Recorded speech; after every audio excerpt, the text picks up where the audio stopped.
Bonjour à tous, bienvenue sur cette nouvelle vidéo sur Montre ton calibre. Aujourd'hui, on va vous parler de la montre Aviate, la montre AV4094 qu'on appelle la Hawker Hurricane Kent. Alors, on la découvre ensemble. Je vous montre forcément le coffret, c'est toujours un peu le même chez Aviate. Voici, donc je fais un petit tour avec le 8 qui est un peu le logo de Aviate. Alors, tac, on retrouve ce coffret, donc c'est toujours pareil, un peu les mêmes, c'est un peu les mêmes que vous avez d'ailleurs chez Spinnaker également, sauf que là, on retrouve le logo Aviate, voilà, je l'ai représenté sur une Spinnaker, sur la Spinnaker qui est ici, qui est sorti le test le 25 mars, donc si jamais ça vous intéresse, vous pouvez aller le voir, je mettrai le lien en description, tiens, on va la mettre ici un peu dans le décor. Et aujourd'hui, on parle de cette nouvelle Aviate Hawker Hurricane. Voici. Alors, zut, on va la découvrir ensemble. Je n'ai pas pensé, mais elle est emballée. Donc, je vous demande une seconde. On va faire un truc, vous voyez. Voilà donc cette nouvelle Hawker Hurricane. Alors celle-ci c'est donc la Kent, comme je vous le disais en introduction. Pourquoi la Kent? En fait tout simplement parce que comme vous le savez, Aviate aime bien raconter un peu des histoires autour de ses montres et souvent avoir des références par rapport à l'histoire, etc. Donc là, cette montre ne fait pas d'exception à la règle et en fait la Kent parce que c'est une montre en hommage à John Alexander Kent, qui était en fait un commandant du squadron 303, qui est un squadron assez connu parce que c'était un des meilleurs squadrons durant la Seconde Guerre mondiale. Donc voilà, c'est une montre à son hommage. Donc si jamais vous aimez bien un peu les petites histoires comme ça fait une petite référence. Est-ce que d'ailleurs John Alexander Kent fait référence au fils de Clark Kent qui s'appelle lui aussi John Kent? Ça, je ne sais pas. Je ne saurais pas vous dire. En tout cas, on va regarder rapidement les caractéristiques techniques et après, je vous donnerai un petit peu plus mon avis en détail. Alors, concernant les caractéristiques techniques, c'est une grosse montre. Donc, pour ma part, c'est vrai que les grosses montres, je suis un peu moins fan parce que j'ai un petit poignet de 17 cm. Mais je vais vous faire le diamètre avec couronne, il est de 45,9.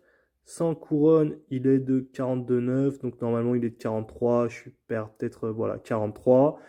L'épaisseur, elle est de 13,1. Donc c'est quand même assez épais. Au-dessus de 13, ça commence à faire des bonnes épaisseurs. Et l'entrecorne est de 22, il me semble. 22 mm d'entrecorne. Voilà. Donc, qu'est-ce qu'on va pouvoir dire de cette montre? C'est une heure, minute, seconde, date d'ailleurs à 18 heures. Et vous pouvez voir qu'il y a déjà pas mal de références. Donc là, la date, ça fait vraiment penser un peu comme dans les avions, enfin, les dates des avions avec les chiffres, etc. Comme ça. On peut voir forcément, déjà, je vais la remonter, ce sera plus sympa. Mais on peut voir la seconde qui est en train de démarrer avec du coup le contrepoids en forme d'avion. Moi je trouve ça assez cool. D'ailleurs des fois il y a des masses oscillantes qui sont visibles au dos de la montre quand il y a un dos transparent avec une masse oscillante en forme d'avion. Je trouve ça assez chouette sur Aviate. Donc on remarque également forcément au centre du cadran, il y a un peu, donc vous voyez ce plus, un peu comme une cible, comme on pourrait en avoir sur des avions de combat. Parce que oui, je ne l'ai pas dit, mais là je vous parlais de John Alexander Kent, pourquoi elle s'appelle la Kent, mais aussi pourquoi est-ce qu'elle s'appelle la Hawker Hurricane, c'est parce que les Hawker Hurricane, c'est tout simplement des avions de combat. Donc voilà, je le précise si jamais il y a des gens qui ne le savaient pas. Qu'est-ce qu'on va pouvoir dire également en termes de petits détails? Donc là, qu'est-ce qu'il y a là au-dessus de la date? On va aller découvrir ça ensemble. Alors j'en profite pour vous dire que la couronne n'est pas vissée. Donc je vais vous dire l'étanchéité un peu plus tard. Et là, c'est écrit RF, je suppose un OJ. Alors ça, je ne sais pas vraiment de quoi est-ce qu'il s'agit, mais RFOJ. Et oui, je confirme, la couronne n'est pas vissée. Donc voilà, on peut voir les petits détails. On va en continuer un peu sur le cadran. Forcément, vous rencontrez à midi les index comme ça qui sont vraiment propres aux fliggers, hein, qui sont ces fameuses montres de pilote avec l'inscription 165 feet.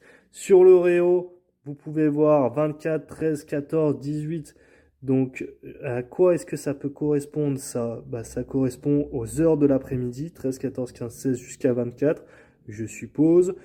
Qu'est-ce qu'on va pouvoir dire de plus? On trouve forcément le logo ici en haut vers midi avec les minutes. Donc voilà, les index que vous pouvez voir. Ici aussi, c'est comme un peu la Spinnaker qu'on a présenté la semaine dernière. Ça fait un peu cadran sectoriel, hein. Les index, donc, avec parfois des chiffres, parfois des index à 3, 6, 9 et midi. Et honnêtement, je la trouve plutôt sympa. Il y a plusieurs couleurs qui sont disponibles, dont une blanche qui est très cool aussi. Et pareil, au niveau des aiguilles, ça peut faire penser aux fameuses aiguilles de ces fameuses fliggers. Qu'est-ce qu'on va pouvoir dire de plus? On va peut-être la peser, ça pourra être sympa, ça peut donner des indications aussi. Et on sort la petite balance.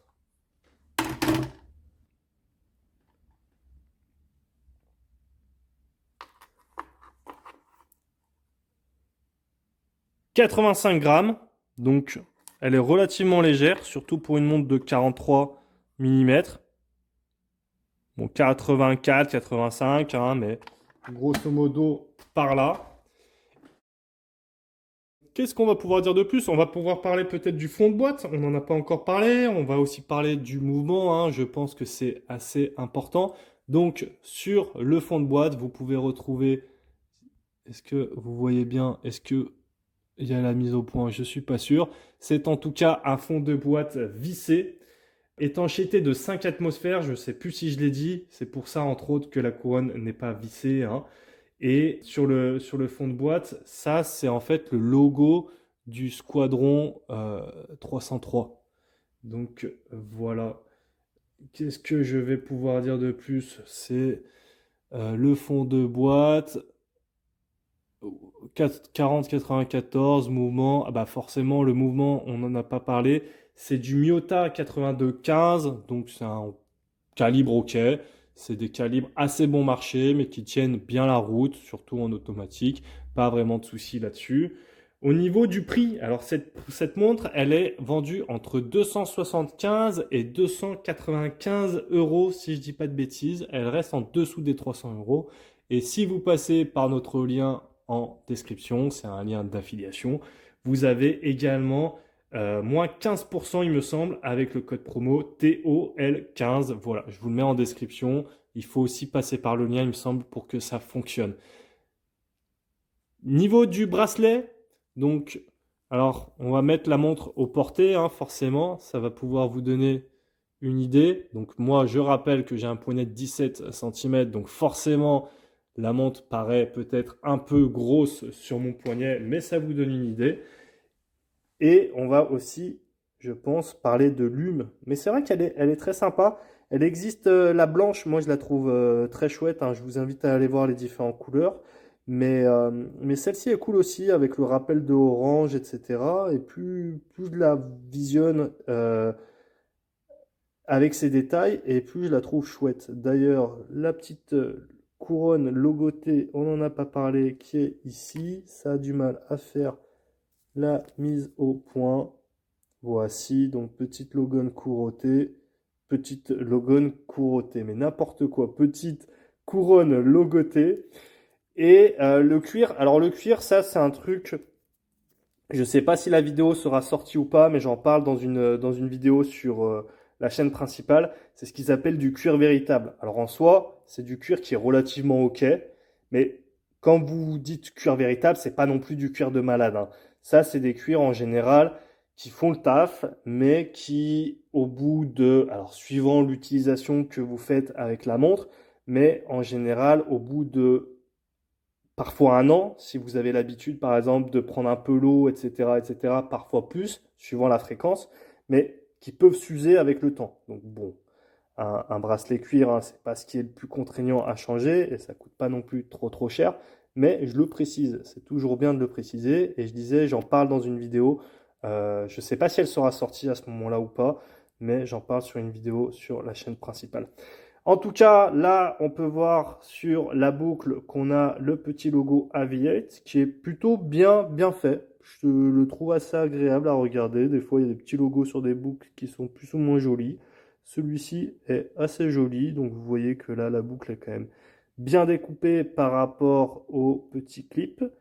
Et bah voilà, hein, je pense qu'on a fait à peu près le tour de cette Aviate 43 mm en hommage au commandant de la squadron 303.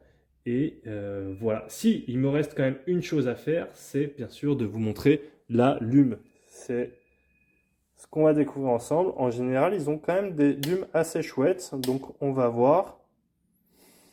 Ouais, la lume sur les index est plutôt bonne, mais c'est étrange parce que la lume sur les aiguilles semble quand même beaucoup moins forte que celle sur les index. Donc, c'est assez étrange. Je suis un peu dubitatif. En plus, là, vous pouvez voir qu'il y a un peu de lumière chez moi, mais je suis un peu dubitatif. On va comparer par exemple là, avec la lume de la Spinnaker K-Hill.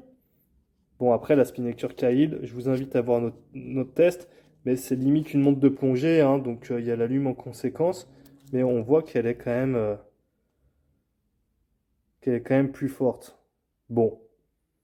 Par contre, cette lume là sur les aiguilles, c'est un souci, je pense, les gars. Je ne sais pas ce qui s'est passé. Voilà. En tout cas, vous avez mon avis. Si vous avez besoin d'une montre avec une bonne lume, ce sera peut-être pas celle-ci. Mais si vous aimez l'aviation, si vous aimez Aviate et que vous avez un gros poignet, alors ça peut être une très bonne solution de partir avec cette montre.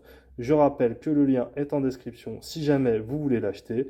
Et je vous dis à très bientôt. N'oubliez pas également de vous abonner et pourquoi pas de nous envoyer les vidéos de présentation de vos montres. Je rappelle, Monte ton calibre est une chaîne participative et communautaire. Allez, ciao, à la prochaine. Merci, au revoir.